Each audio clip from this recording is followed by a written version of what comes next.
difficult for them to repeal measures like the winter fuel allowance, because you can imagine not only we as an opposition but many others would come down on them like a ton of bricks. And let me say very clearly to pensioners, if you have a Conservative government, your winter fuel allowance, your bus pass, your pension credit, your free TV licence, all these things are safe. You can read my lips, that is a promise from my heart. Ask you a personal question. Do you get the winter fuel allowance? I still get the winter fuel allowance. I have a government car, so I don't get value for money out of my pensioner's bus pass, but I regard them as tax rebates. Is it sensible giving people with a reasonable amount of money tax-free sums? I think we have to demonstrate our commitment to pensioners, and it's a message to pensioners that the government does have regard to the fact that pensioners are entitled to various benefits, and we discussed it before the election. We announced we were before the election. It's an election promise we're keeping. The reason that first Labour and then Conservative ministers carried on spending billions of pounds on a policy they got doubts about is because they saw it as a powerful political symbol of how much they cared about the elderly. The money that's still being spent on the winter fuel allowance is not far short of the amount that's been cut from the university budget, forcing the trebling of tuition fees. Students may protest, they may even riot, but politicians are much more scared of their grannies. And if politicians daren't mess with spending on the elderly, just imagine how wary they are of touching the biggest sacred cow of them all, the NHS. It all goes back to a summer's day just after the war, in a suburb just outside Manchester. It's been big, bold decisions to do things together that have really driven up public spending. A little over 60 years ago, here at the Trafford General Hospital, the then Minister of Health, Aneurin Bevan, launched the NHS. It gave Britain, he said, the moral leadership of the world. It also gave Britain a mighty big bill. Nye Bevan and the other founders of the NHS thought we'd all get healthier, so demand would fall. In fact, spending on the health service has catapulted from £11 billion in today's money to 11 times that much now, £121 billion. One of the things that people often missed was the way in which the demand to spend money would grow, particularly because we're so much better off than we used to be. In 1955, we spent 3% of national income on the health service. Now we spend nearly 9%. And there's been a steady growth year after year, decade after decade, an extra 1% of national income each decade. And after a little while, those 1% of national income add up to an awful lot of money. Ever since that day here in Trafford in 1948, the NHS has been so much more than a way of merely organising healthcare. It's been a love affair. It's been, if you like, the closest this country gets to a national religion. And politicians know, therefore, they have to keep on paying to keep the faith. It's very expensive. And all wealthy states spend an ever higher proportion of their wealth on healthcare.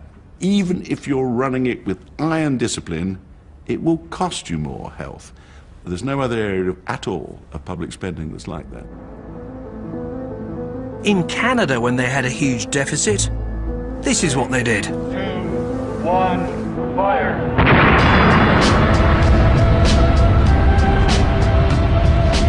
That used to be a hospital. Can you imagine them blowing one up here in Britain?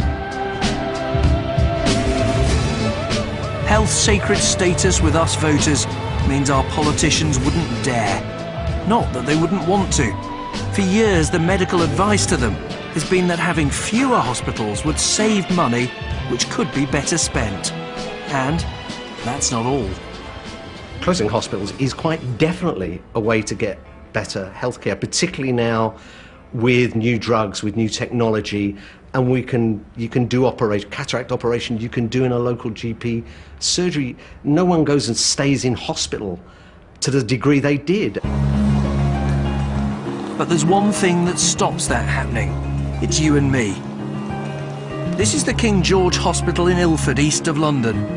Local NHS bosses want to shut its maternity and A&E units and move them to a hospital in Romford, a few miles up the road.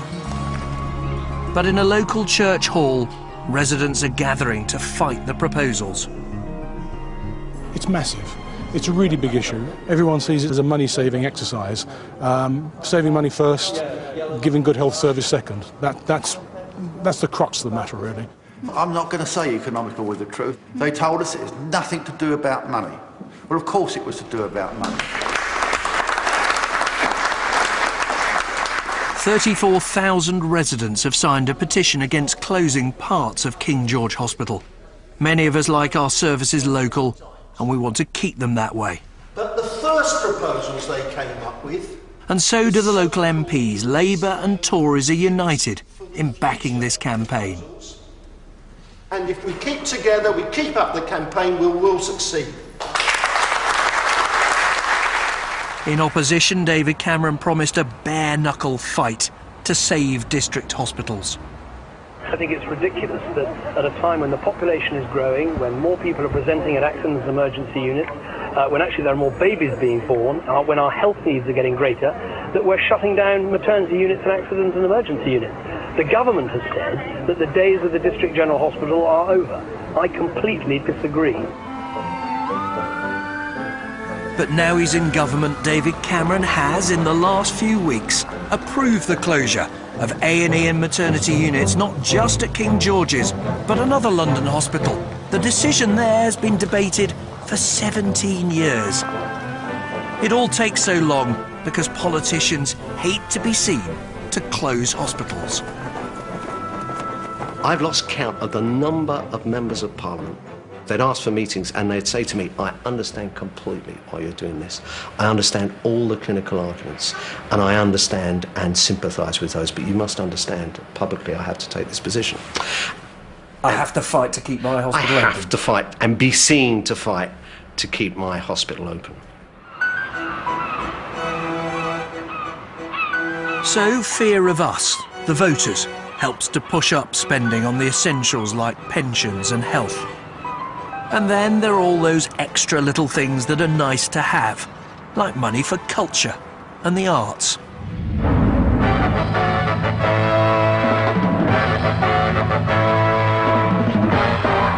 People used to all go to Margate for fun and frolics at the seaside.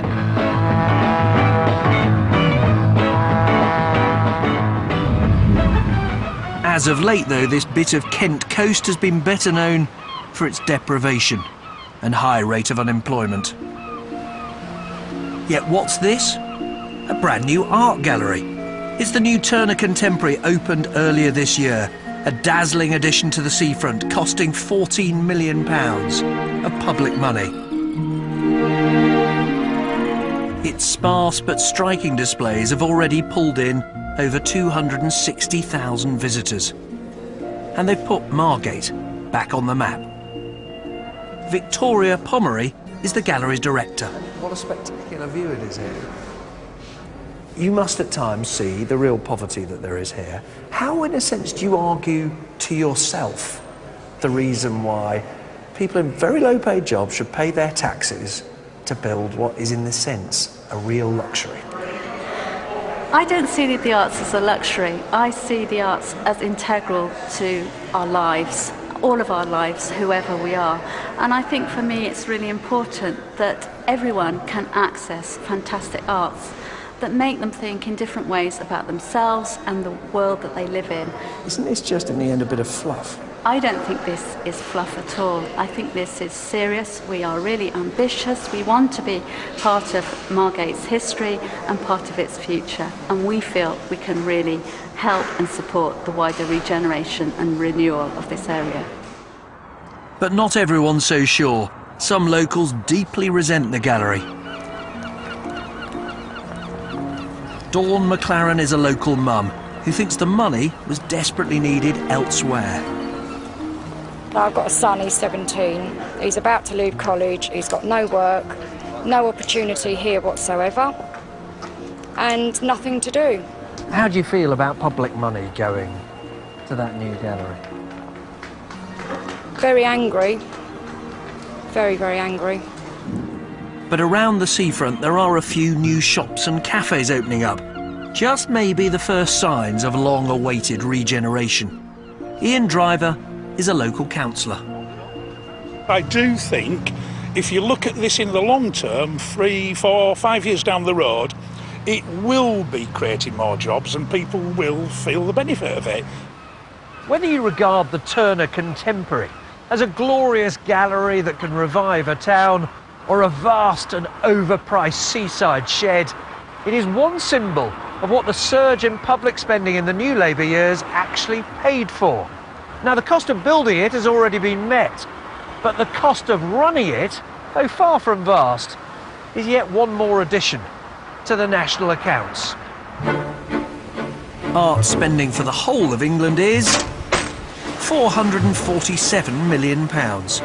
A drop in the ocean of public spending, and a lot less than winter fuel allowance.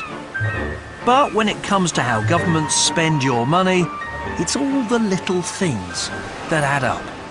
People are always coming up with innumerable small demands, and they say if this money was used imaginatively, it does an immense amount of political good. And all the time you get people coming saying, I know money's tight, but could we just spend a little? Well, there's not many people coming to you saying, here's what we can stop doing. There's an awful lot of people queuing up outside your door saying, here's what we can start doing. Here's somewhere else to spend our money. If that was balanced by, one queue of people saying, let's save money here, and another queue of people saying, let's spend it here, it might be a bit easier to be a government minister. Ministers can expect a headline, a cheer even, when they announce a new way to spend public money.